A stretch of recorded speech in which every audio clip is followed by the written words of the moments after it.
as much as I can. But the first fundamental principle I'd like to share is about how Allah subhanahu wa ta'ala easily and bountifully rewards a Muslim just for their intention, to make their intention pure and sincere, ikhlas, and their intention, their niyyah, to do something for the pleasure of the face of Allah, to please Allah. As it was passed on to us from Umar ibn al-Khattab, he said that he heard the Messenger of Allah say,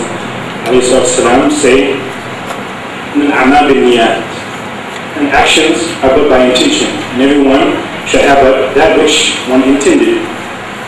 So the one whose migration was for Allah and His Messenger, his migration was for Allah, to please Allah, then for that intention is a great reward. For instance, if you go to sleep early, and you have the intention to wake up and to pray in the evening, or to wake up and to worship Allah, and you want energy, you want to sleep to give your body energy, and this sleep in itself is an act of worship, and you can be rewarded by Allah subhanahu wa ta'ala. If someone is going to school like we are students, and you want to be able to do something for the benefit of your Islam, you want to be a doctor, you want to be a scientist, and you want to help others because you know Allah has made this part of your faith to help others, then even by studying, it is an act of worship according to your intention. And this is a battle in Islam, to make the purest that you can make your intention, and there is your reward for any small thing. And if you compare this to Western society, you may see in countries that have Christian majority, Western society, they may have many good deeds. They have many positive institutions that are built for the intention of bettering the society, for building a better society. But they are not built, they are not done in a Christian majority society with the intention to please the one true God, Allah subhanahu wa ta'ala. So, although there may be good things, there may be good actions with good projects and good services, but its intention is not to please Allah subhanahu wa ta'ala. What is the basis of the fundamental of Islam is La ilaha illallah. There is no deity worthy of worship except Allah. So any action that you do that is not for the pleasure of Allah only, then it is not acceptable. So all the good you could see, all the benefit you could see in a Christian society, then it is not the same reward that you can get if you do something purely as a Muslim, with a pure intention. And La ilaha illallah, this is something really you have to unveil it, try to reveal it, try to study it. What does it mean? Here, there is no deity worthy of Allah. No deity, no entity worthy of worship but the Creator. And for this to be real is only in sincerity. To make your heart close to Allah, worshipping Allah, being attracted to praising and glorifying the Creator in your words, in your deeds, in your heart. When you do this sincerely, when you repent, and you pray for forgiveness to Allah for sins, as we all have done sins. This is your true belief. When you depend on Allah, tawakkul, and you have confidence, that you put your faith that Allah will guide you and provide for you, and show you the right way, make it easy for you to do what is halal, take you away from what is haram. This is tawakkul, and this is great worship. And if you find any Muslims who basically they ignore much of their religion, and they may say La ilaha illallah Muhammadan Rasulullah, but it is like they just say it, and it's not something they felt sincerely in their heart, and they don't live by it. And it is not to guarantee that you say it and that is enough. For if you don't live by it, if you don't try to live by it sincerely, then it is not enough. You can be punished in this life, and you can be punished in the hereafter. And we ask Allah to preserve us in the hereafter. The second beauty of Islam I'd like to say a word about is about the wisdom and the hidayah and the pure guidance of Allah in the Quran and what is in the Sunnah of the Prophet Muhammad. And here's the message of Islam, like the establishment of the Salah, the Iqamat al-Salah. and its effect, the daily influence it has on the hearts of Muslims who have sincerity in their worship. The Sharia, the religious way of life, that is sent from Allah subhanahu wa ta'ala for all humankind, no matter what race, what color, the equality in Islam. All people, all races, all languages, they are the same as Muslims. The zakat, an obligatory tax for the poor and the needy. This is some of the benefits, the beauty of what is in Islam. The Islamic family values, the essential role of marriage in Muslim life. The Quran teaches us wisdom in all aspects of life, and the Sunnah teaches us how to practically implement it. But if we compare this, for instance, to the Western lifestyle and the Western society. In the Western majority population society, say for example as in America, you will say that the majority of the population say they believe in the Trinity. That's what they say. But the Trinity is described as an unexplainable mystery. And many Christians in America, I know myself, and in the West, in general, they do not understand the basic, fundamental aspects and elements of the Christian faith. And some of them, they doubt it. And again, they doubt it. It is based on what? An unexplainable mystery, the Trinity. I know, I used to be one of them. I used to doubt it all the time. And alhamdulillah, I got into it. As you see in the Western society, a large portion of the society, they are atheists, they are faithless, or they halfway believe in Jesus, alayhi salam.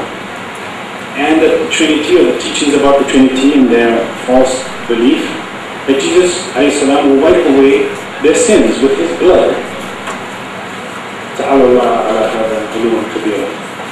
And even in the same church, you can hear many different beliefs and different views about the Trinity, about people in the church people.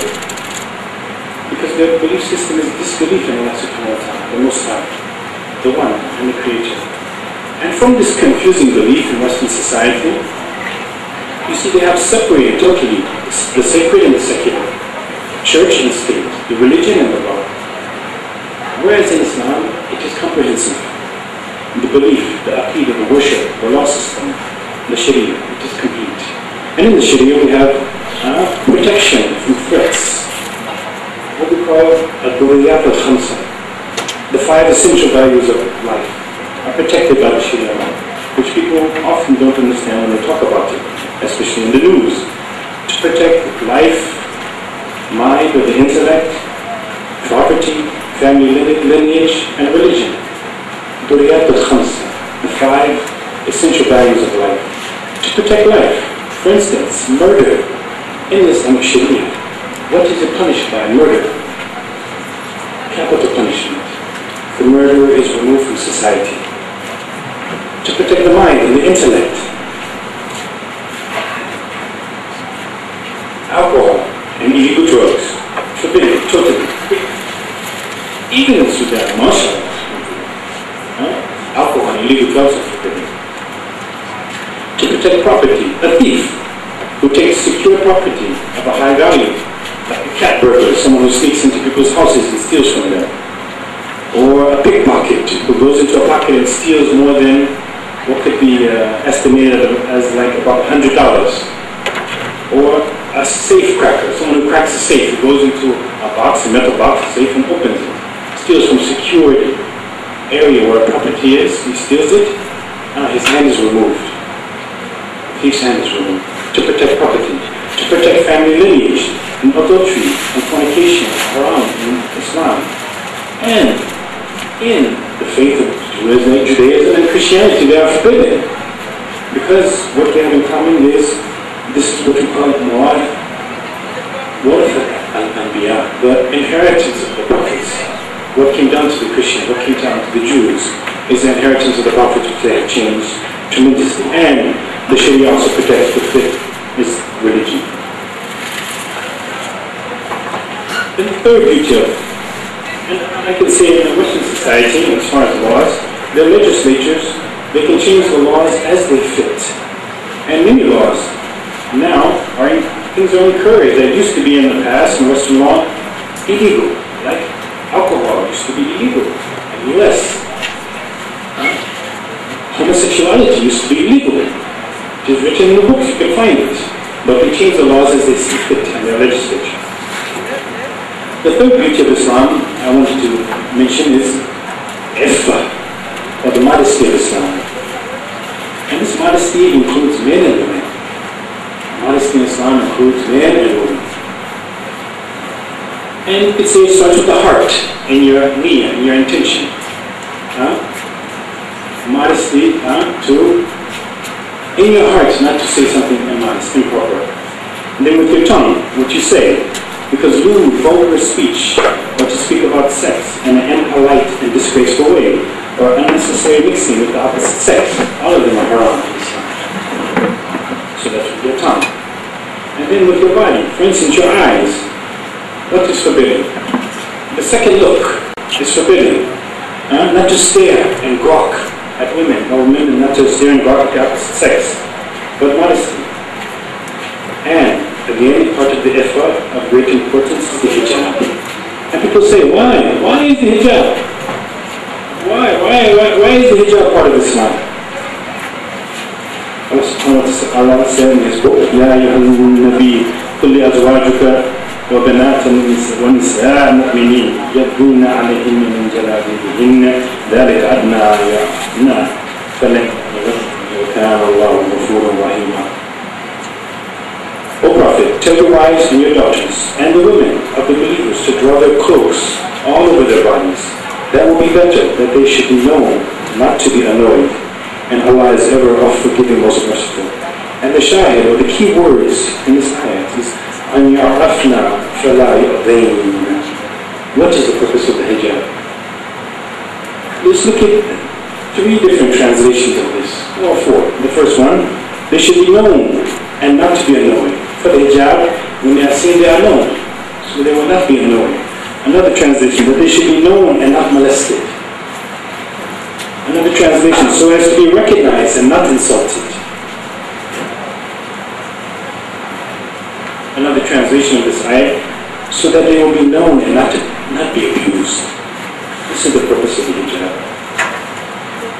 And the purpose of the hijab is to protect the Muslim woman from what? From sexual harassment, from abuse, and to nurture in the Muslim woman, in her heart, in her soul, in her daily life, and in the society as a whole, to nurture iffah, to nurture modesty. Not only in the women, but in the society. We may see the women covered, just to nurture modesty. And alhamdulillah, the sisters we see they are covered very well, even though I've never been to this university before, but it has a reputation for not everyone being covered very well. That's what I hear, I don't know. Also, I work for Ahmad University, so it's not new and unsurprising for me. But let's say a word about this, if we can. What is the hijab? Is the hijab a headscarf, tarha, khimar, and then a tight shirt, a tight dress, a tight skirt, or tight jeans? Is that the hijab? No, my brothers and sisters, this is not the hijab. Okay? There is nothing tight about the hijab. The hijab is loose clothing.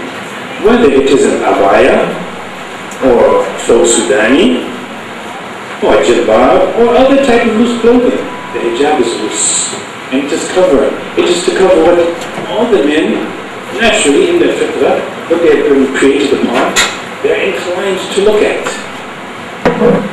It's natural. They are inclined to look at. The woman is created in them. Hijab, from the root word hajjaba, to cover something.